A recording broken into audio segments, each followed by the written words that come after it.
Good evening, ladies and gentlemen. My name is SlammerIV, and today I have the extreme pleasure of showing you a matchup between Dragon Archer Z in the blue in the top right against myself, SlammerIV, in the bottom left in the red on Silent Fjord.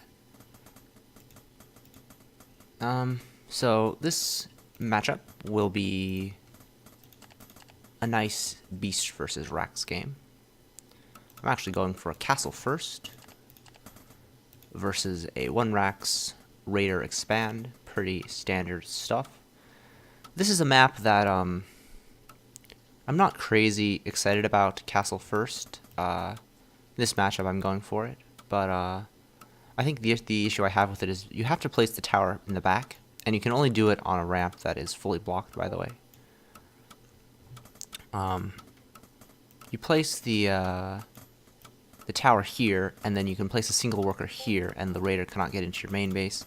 The problem is your tower has a very minimal radius of attack. It can't quite hit above the mine, so units can kind of dodge in, damage your workers. It kind of gets uncomfortable. But I'm deciding to play that way for this matchup. I'm kind of expecting a 1 raider type of expand. It looks like Dragon Archer Z has actually decided to go for 2 raider, so that means his castle is going to be slightly later. He'll have a little bit less workers in gold compared to me, but he has a little bit more aggressive potential.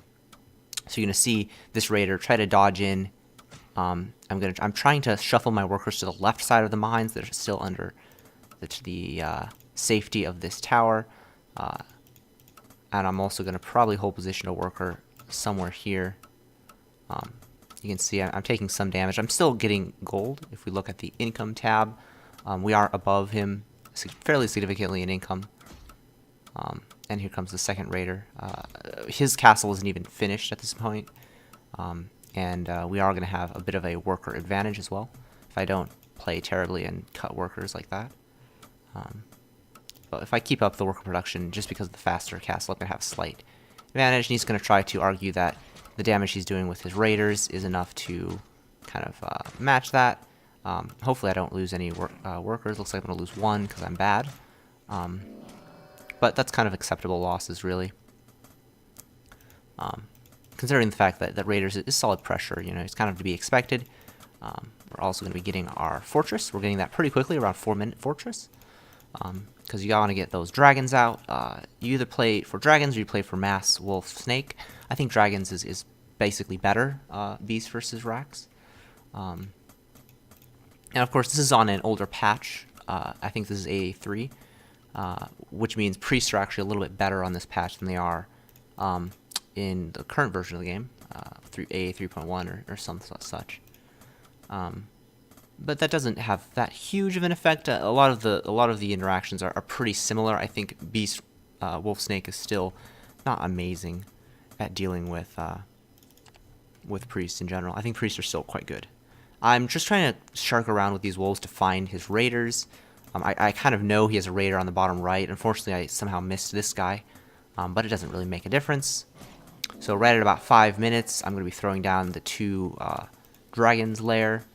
You can see that my opponent has already gotten his 3rd base up, so he's going to have a rather significant economic advantage. But we are going to have a bit of a tech and unit advantage. You can see he's only now getting his church up. He expanded to that 3rd base off of 1 Rax, so his unit count is going to be fairly low. So it's going to be up to, and this is a fairly common dynamic in Rax versus Beast. Beast has the ability to put on a lot of pressure, and Rax is going to be more defensive in general. So I have the wolf there in position to catch his raider. I'm also shooing this raider away with my wolves. So I'm ready to kind of start putting pressure on the map since I know I'm fairly safe on my side of the map.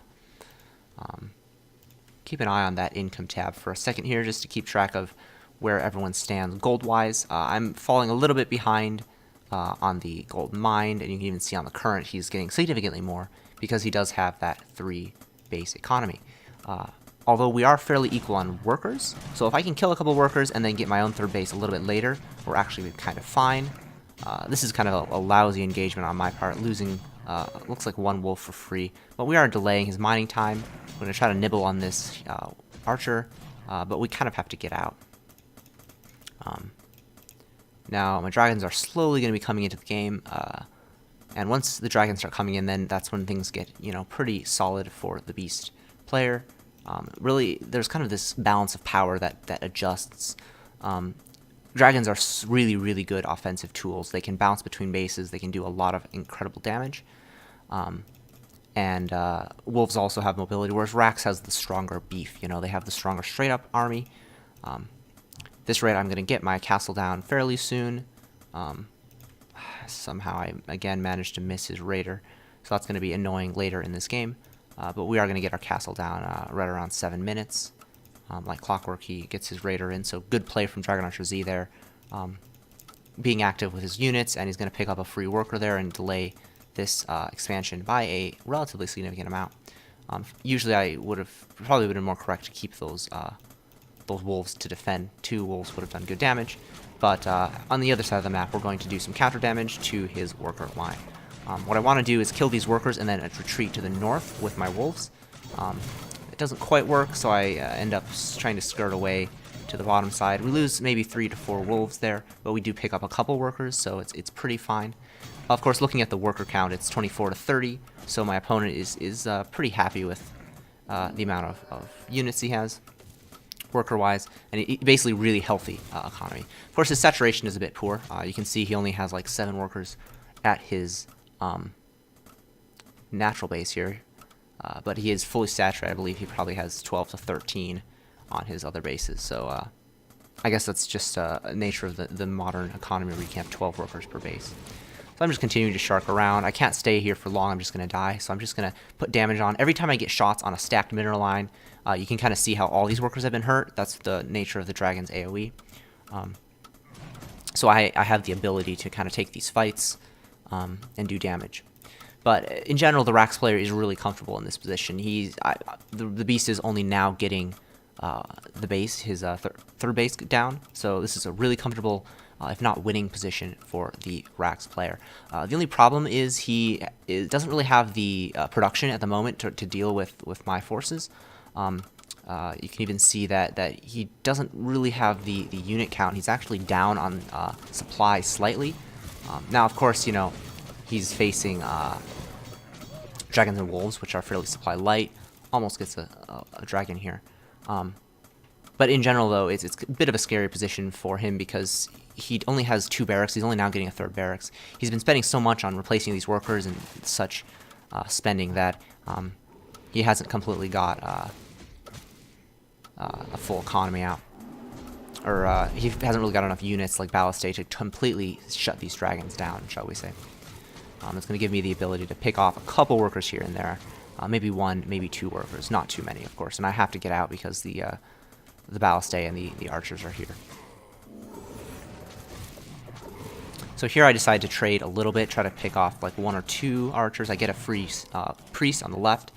And these are just kind of trades you have to be taking as Beast. We're finally getting our 3rd base up and running, but if we look at the income tab, our opponent has outmined us by about 400 gold.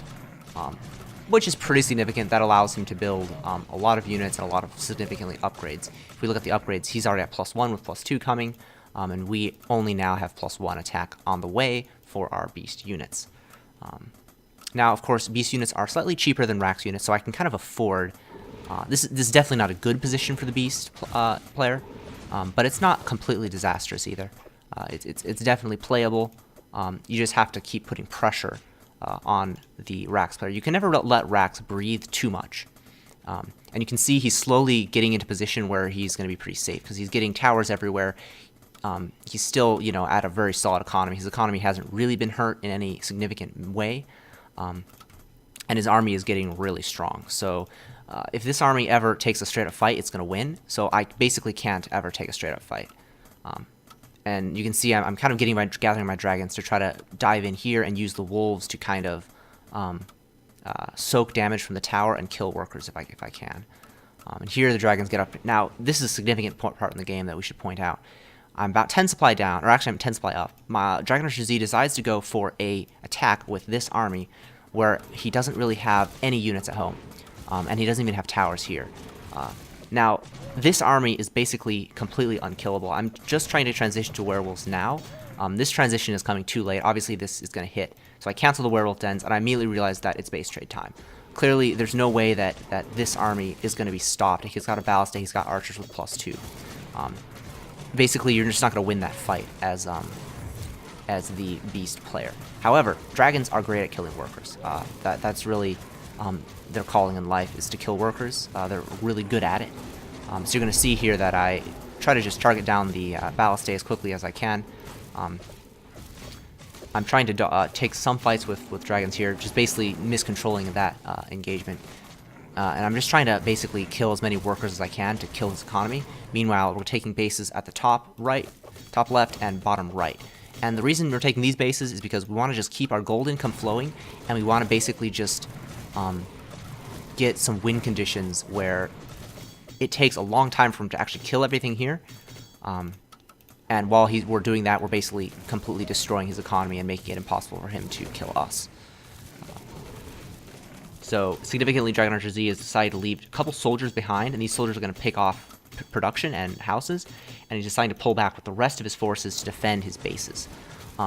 But my goal right now is to kill economy, because if this is all the army that he ever gets in the game, I can win just by overtime, because over time, I'm going to get more bases and I'm going to get more units. Whereas if I kill every single worker that he has, he's either going to have basically no money and no units subsequently, or he's going to have just a very few workers, but basically he's not going to be able to get any income. Fortunately, this pretty large miscontrol here is going to cost me 1, 2, 3 dragons. It's a pretty large mistake, almost game-ending mistake, if we're honest. You really can't be afforded to lose that many units, but it's going to be decently okay just because he didn't even get to our main base, and he's down to, if we look at the units tab, 4 workers to 34. Because Rax units are slow, they don't really have the ability to chase down and kill workers, right? And now he's in a really uncomfortable position where his army is not strong enough to split and to attack and defend at the same time. He can't really deal with this many dragons with just a paltry force of archers, especially considering I have wolves sharking around. And he actually decides to GG at that moment. I think it's pretty reasonable that he GGs there. You might be surprised because he has such a strong army. But considering the fact I have a mining base here, I have dragons on the lair on the way, I can even keep building upgrades. I can obviously build I can start getting werewolves out of these den. I have, basically all the gold. He can't really attack, because every time he attacks, I can just bring dragons and wolves in to kill his buildings, to kill his final workers. And he can't really rebuild, because by the time he gets any sort of economy up, I am basically just going to overwhelm him with wolves, werewolves, dragons, and stuff. I have the economy to quickly outpace him.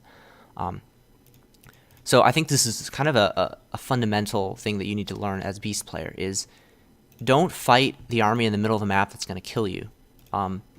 Be on his side of the map, especially with dragons. Dragons are really, really good at killing workers, at totally overwhelming the opponent. And significantly, Beast units also have a better DPS often than Rax. They can actually kill stuff quicker.